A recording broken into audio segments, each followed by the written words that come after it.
Welcome to Tamil Cinewood. நடிகர் பிரபாஸ் அவர்களுடைய கல்கி திரைப்படத்துடைய மிரட்டலான ட்ரெய்லர் வெளியானதுக்கு பிறகு இந்த படத்திற்கான எதிர்பார்ப்பு எகிரி இருக்கு. இந்த படத்தில் கமலஹாசனுடைய தோற்றம் இணையத்தில் வைரலாகிட்டு இருந்தாலும் கமலஹாசன் இந்த படத்தில் வெறும் 19 மினிட் மட்டும்தான் வருவார். அதுவும் கிளைமேக்ஸில் மட்டும்தான் வருவார். அவருடைய போர்ஷன் 2வது பாகத்தில் தான் நிறைய இருக்குன்னு தகவல் வெளியாயிருக்கு. இந்த படம் வருகின்ற ஜூன் 27ஆம் தேதி பிக்கஸ்ட் பெயின் இந்த படமாக தியேட்டரில் ரிலீஸ் ஆக போகுது. நடிகர் சதீஷ் அவர்கள் நடிப்பில் வெளியான காஞ்சூரிங் கண்ணப்பா திரைப்படத்துடைய 2வது பாகத்தை ஏஜிஎஸ் மீண்டும் எடுக்க போகிறதாகவும் சதீஷ் அவர்கள் ஹீரோவா நடிப்பில் யுவன் சங்கர் ராஜா இசையமைப்பில் ஏஜிஎஸ் இந்த படத்தை தயாரிக்க போகிறதா தகவல் வெளியாயிருக்கு.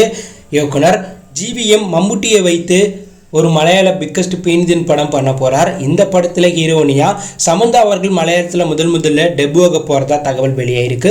கூடிய சீக்கிரமாக இந்த ப்ராஜெக்டுடைய அதிகாரப்பூர்வ அப்டேட்டை வெளியிட போகிறாங்க. கலகலப்பு 3 திரைப்படத்துடைய ஸ்கிரிப்ட் ஒர்க்கில் தற்போது சுந்தர்ஜி களமிறங்கி இருக்கிறதாகவும் கலகலப்பு 3ல் காமெடி நடிகராக வைகை புயல் வடிவேலு நடிக்க போகிறதா தற்போது தகவல் வெளியாயிருக்கு. வைகை புயல் வடிவேலு சுந்தர்ஜி காம்போல வெளியாகிற அனைத்து படங்களும் மிகப்பெரிய வெற்றி பெற்றது. அந்த வகையில் கலகலப்பு 3ல் மீண்டும் இவங்க 2 பேரும் இணைகிறதுனால இந்த படத்திற்கான எதிர்பார்ப்பு எகிரி இருக்கு. தனுஷ் அவர்களுடைய ராயன் திரைப்படத்துடைய ரிலீஸ் டேட்டை படக்குள்ள அதிகாரப்பூர்வமாக சொல்லியிருக்காங்க. ஜூலை 27ஆம் தேதி இந்த படம் பிக்கஸ்ட் பேனிந்தன் படமாக தியேட்டரில் ரிலீஸ் ஆக போகுது. இந்த நிலையில் இந்த படத்தோடைய ஆடியோ லான்ச்சை ஜூலை 2வது வாரம் ரொம்ப கிராண்டாக சென்னையில் நடத்த போகிறதா தகவல் வெளியாயிருக்கு. கூடிய சீக்கிரம் இந்த படத்தோடைய அடுத்த அப்டேட்டையும் படக்குள்ள ரிவீல் பண்ண போறாங்க. நடிகர் அல்லு அர்ஜுன் அவர்களுடைய புஷ்பா 2 திரைப்படத்தை வருகின்ற ஆகஸ்ட் 15ஆம் தேதி பிக்கஸ்ட் பேனிந்தன் படமா ரிலீஸ் பண்ற ஐடியால இருந்தாங்க. இன்னும் இந்த படத்தோடைய ஒரு சில முக்கியமான ஒர்க் முடியல அப்படிங்கிறதுக்காக இந்த படத்துடைய ரிலீஸ் டேட்டை டிசம்பருக்கு தள்ளி வைக்க போறாங்களாம். இதனால ஆகஸ்ட் 15ஆம் தேதி பிக்கஸ்ட் பேனிந்தன் படமா தங்கலான் திரைப்படத்தை ஆகஸ்ட் 15ஆம் தேதி தற்போது ரிலீஸ் பண்ற ஐடியால படக்குள்ள இருக்கிறதா தகவல் வெளியாயிருக்கு.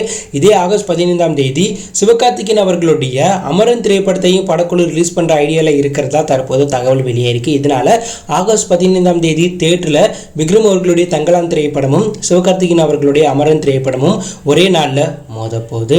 தமிழ் சினிமாவில் 2வது பகுதியில் பல திரைப்படங்கள் ரிலீஸ் பண்ண டேட் இல்லாமல் அல்லாடிட்டு இருக்கும்போது புஷ்பா திரைப்படம் தள்ளி போறதுனால 2 பெரிய திரைப்படங்கள் அந்த டேட்ல ரிலீஸ் ஆக போகுது. நடிகர் ரஜினிகாந்த் அவர்களுடைய கூலி திரைப்படத்தில் ஃபகத் ஃபாசில் முக்கியமான ரோலில் நடிக்க போகிறதா தகவல் வெளியாயிருக்கு. இந்த படத்துடைய ஷூட்டிங் அடுத்த மாதம் தொடங்க போது.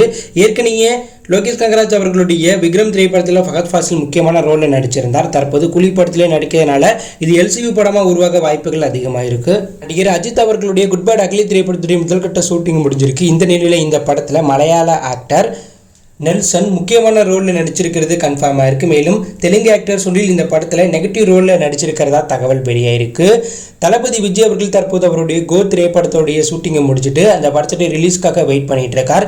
இந்த நிலையில் படத்துடைய இயக்குனர் வெங்கட் பிரபு அடுத்தபடியாக சிவகார்த்திகேயனை வைத்து ஒரு பொலிட்டிக்கல் த்ரில்லர் திரைப்படத்தை எடுக்க போகிறவும் இந்த திரைப்படம் முதல்வன் போன்ற ஒரு படமாக உருவாக போகிறதா தகவல் வெளியாயிருக்கு. மேலும் தளபதி விஜய் அவர்களுடைய கோ திரைப்படத்தில் 2 விஜய் நடிக்கிறாங்க. இந்த 2 விஜய்க்கும் கிளைமேக்ஸில் ஒரு பயங்கர மாசான சண்டை காட்சி இருக்கிறதாவும் அந்த சண்டை காட்சி சூப்பராக வந்திருக்கிறதா தகவல் வெளியாயிருக்கு. மேலும் கோ திரைப்படத்துடைய டிவி உரிமத்தை ஸ்டார் விஜய் மிகப்பெரிய தொகை கொடுத்து வாங்கியிருக்கிறதா தற்போது தகவல் வெளியாயிருக்கு. ஸோ விஜய் அவர்களுடைய பிறந்தநாள் ஸ்பெஷலாக இந்த படத்துடைய 2வது சிங்கிளை படக்குழு ரிவீல் பண்ண போகிறாங்க. ஸோ அதற்கு அடுத்தபடி இந்த படத்துடைய அடுத்தடுத்த அப்டேட்டை படக்குழு வெளியிட போகிறாங்க. இந்த படம் செப்டம்பர் 5ஆம் தேதி பிக்கஸ்ட் பேனிந்தியன் படமாக ரிலீஸ் ஆக போகுது. ஸோ இந்த வீடியோ நீங்கள் எந்தெந்த படத்துக்கு ரொம்ப வெயிட் பண்ணுறீங்க அப்படிங்கிற கருத்தை கமெண்ட் லீவ் பண்ணுங்கள். மறக்காம நம்ம சேனலை சப்ஸ்கிரைப் பண்ணி ஃபாலோ பண்ணுங்கள். தேங்க்யூ ஃபார் வாட்சிங்.